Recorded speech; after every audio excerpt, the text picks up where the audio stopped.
Alright, now what's up po mga idol? So bali dito po sa YouTube mga idol, no. So may nag-comments po dito sa YouTube mga idol. Sabi niya, need ba talaga bago baguhin yung destination?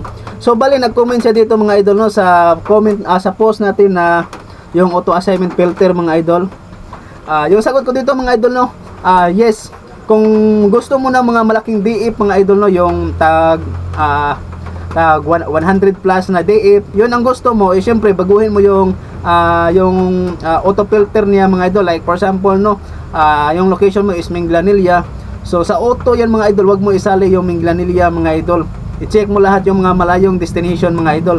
Tapos pag makakuha ka ng booking na papunta doon mga idol, no, like for example from Minglanilla to Lapu-Lapu, di syempre pagdating mo doon sa Lapu-Lapu mga idol, yung suggestion ko lang mga idol, no, bago mo i-complete yung booking na yan mga idol, kailangan mo rin i-set ulit yung auto assignment filter mga idol. So 'di ba kanina yung sabi ko is hindi ko sinali yung Minglanilla.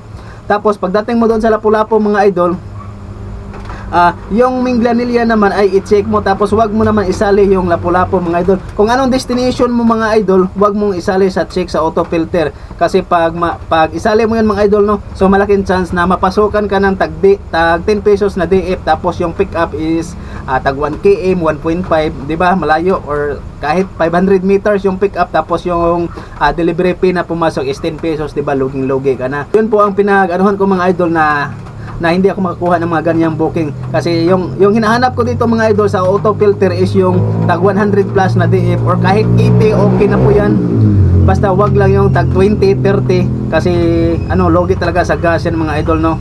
So yun ang purpose ko mga idol kung bakit binago-bago ko yung auto filter. Pwede namang mag auto all ka mga idol, no, pwede namang i-check mo yung lahat ng destination yan mga idol sa auto filter, pero expected na po yan mga idol, no, na pwede kang mapasukan ng tag 10 yung delivery fee, 10, 15, 20 yung mga ganyan. Tapos yung pick up is tag 800 meters, 1.5 km, 1 km, di ba?